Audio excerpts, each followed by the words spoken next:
नमस्ते। आशा है आप सभी स्वस्थ व आनंद होंगे।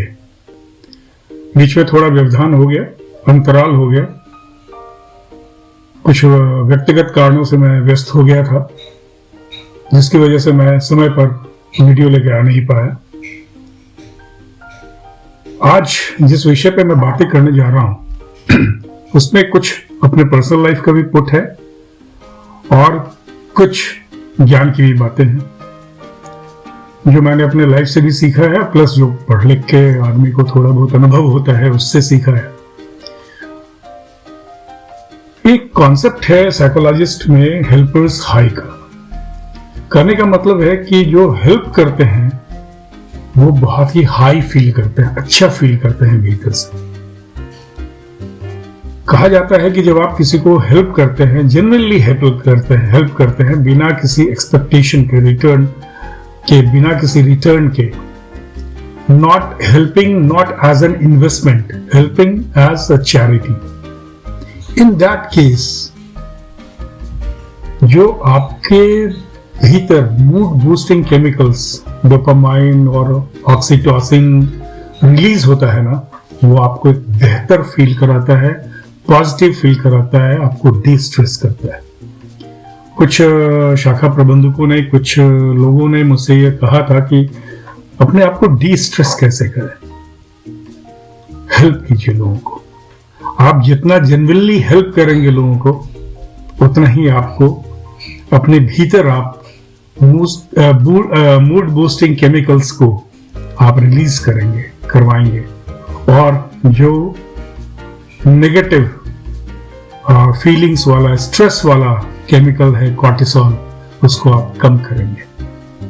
तो अब इसमें बहुत सारे रिसर्च हुए हैं, इसके बारे में मैं आपको बाद में बताऊंगा। कुछ अपने पर्सनल लाइफ से बताऊं। जब मैं छोटा सा था, स्कूल में पढ़ता था, तो मैं अपने पिताजी को देखता था, मैंने कभी भी उन्हें दुखी नहीं पाया। सिर्फ स्कूल की बात ही नहीं है, लाइफ लॉन्ग मैंने 2018 दिसंबर में उनका देहांत हुआ, मैंने कभी भी उनको कभी भी दुखी नहीं पाया। कभी भी उन्हें इस बात के लिए क्रिप करते हुए नहीं पाया कि उनके पास धन संपदा, अर्थ, घर बड़ा नहीं है। मैंने कभी भी इस बात के लिए उनको रोते हुए नहीं सुना कि मैंने जमीन नहीं खरीदी और मकान नहीं खरीदा और ये नहीं किया, या मैंने लाइफ में ये अचीव नहीं किया। मैंने कभी ये नहीं सुना उनके मुंह से कि साहब तुम लोग नकारा हो, तुम लोग कुछ नहीं किए जिंदगी में, तुम्हें बहुत मुश्किल था। हम लोग ने जो कुछ अचीव किया उस पर उन्हें फख्र था। मैंने हरदम उनको खुश पाया और मैंने एक चीज पाया कि वो बहुत ही ज्यादा हेल्प करते थे लोगों को, चाहे वो स्टूडेंट हो तो उन्हें हेल्प करते थे। कभी कभी तो ऐसा भी हुआ कि कोई स्टूडेंट अगर स्कूल का फी नहीं पे कर पाया और एग्जाम में उसे नहीं बैठने दिया जा रहा है, तो वो अपने पॉकेट से उसका फी पे कर देते थे बिना किसी को बताए।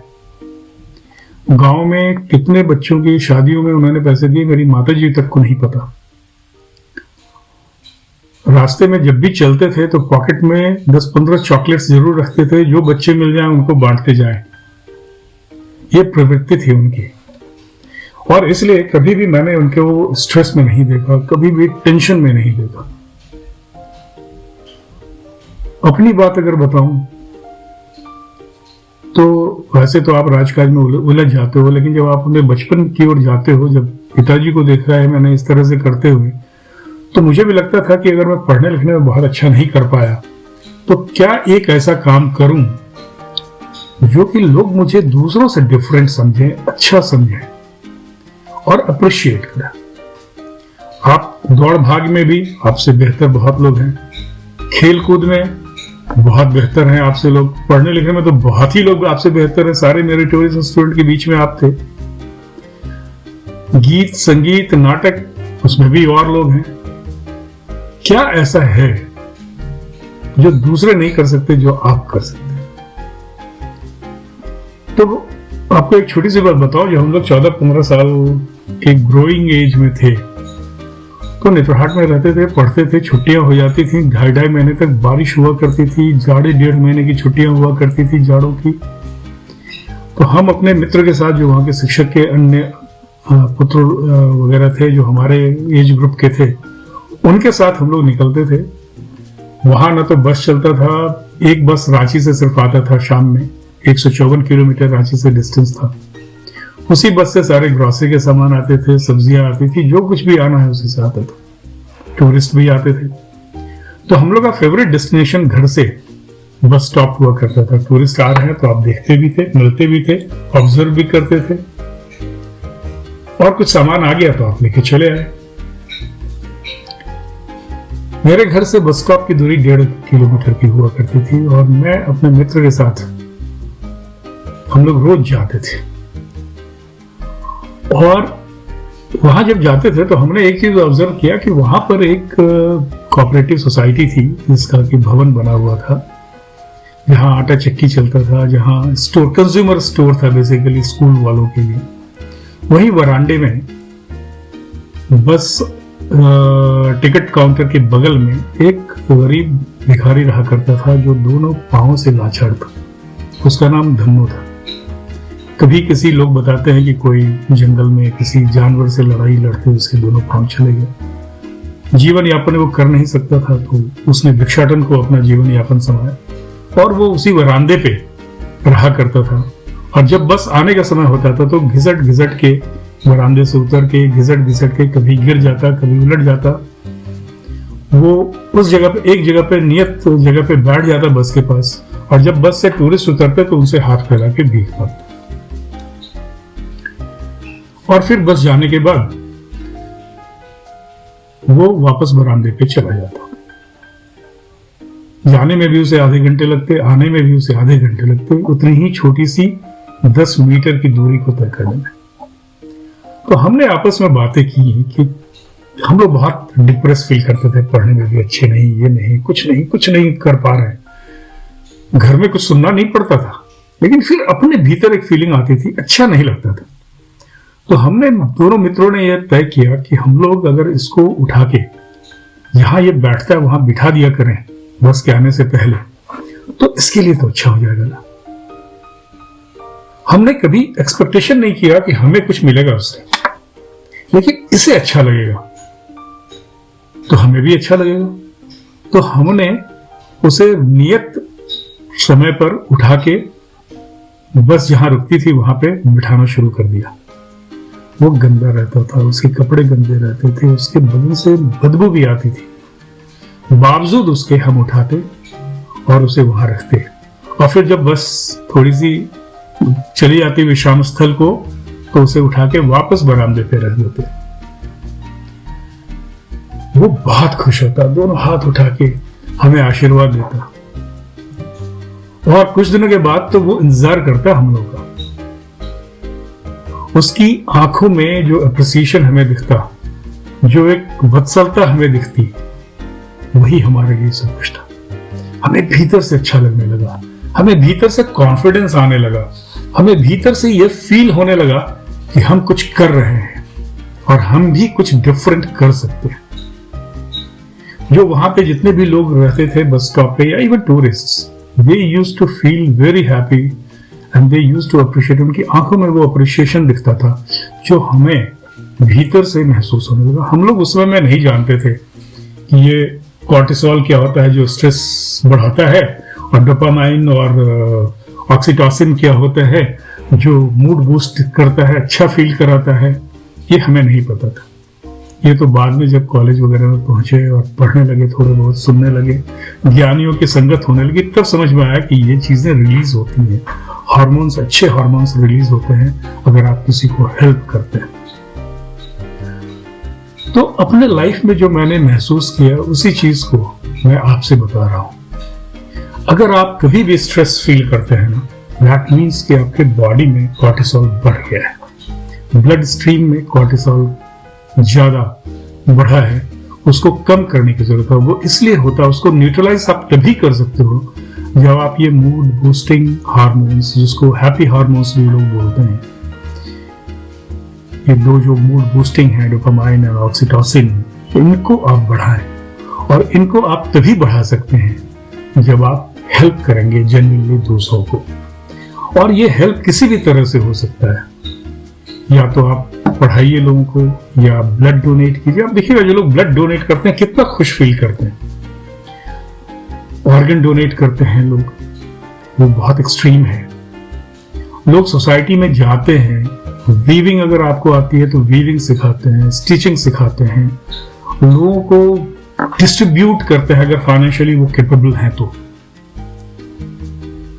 मैं बॉम्बे में था और महालक्ष्मी टेम्पल जाता था शाम में। हम लोग 5 रुपए 10 रुपए आरती के समय में डाल दिया करते थे। हमने एक दिन ऑब्जर्व किया, एक महिला आई, झोले से स्वर्ण आभूषण उठा के पूरे दान पेटी में डाल दिया। जो दान पेटी के पास आदमी बैठा हुआ था उसने कहा मैडम रिसीट चाहिए। उन्होंने कहा नहीं रिसीट नहीं चाहिए, और चली गई।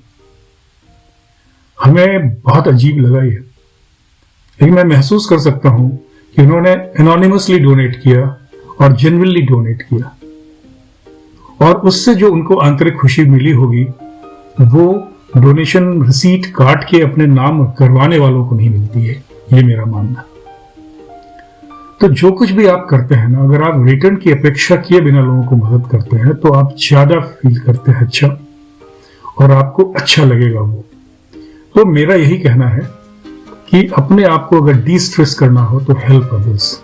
अपने आप को डी स्ट्रेस करना है तो increase those hormones in your blood stream which are mood boosting hormones, dopamine, oxytocin, और भी 2 हैं।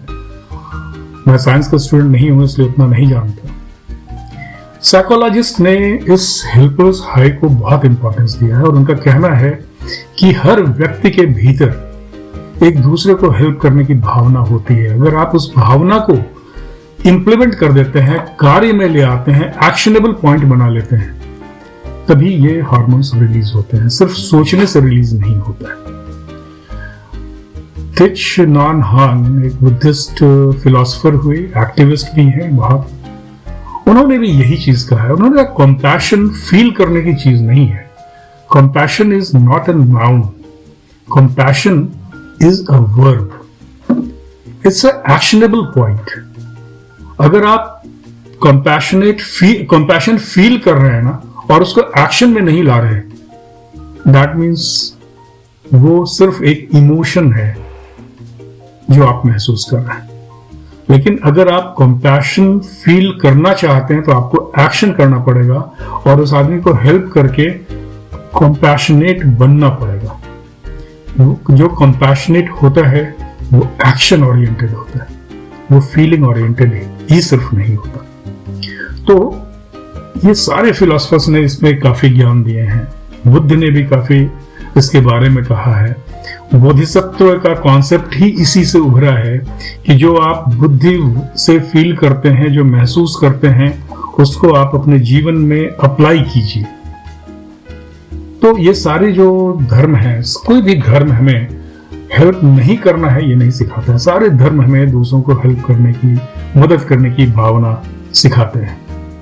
और मैं तो सिर्फ ह्यूमंस की बात नहीं करता, इवन एनिमल्स में अगर आपको रास्ते में कोई गिरा हुआ, किसी चोट लगा हुआ डॉग मिल जाता है, आप उठा के उसको हॉस्पिटल पहुंचा देते हैं। Just see how much happy you feel. कोई चिड़िया गिर जाती है, उसे उठा के पानी पिला देते हैं, आप देखिए आप कितना अच्छा फील करते हैं। हेल्प कीजिए लोगों को, जेन्युइन लोगों को हेल्प कीजिए, और बिना किसी रिटर्न की अपेक्षा के हेल्प कीजिए।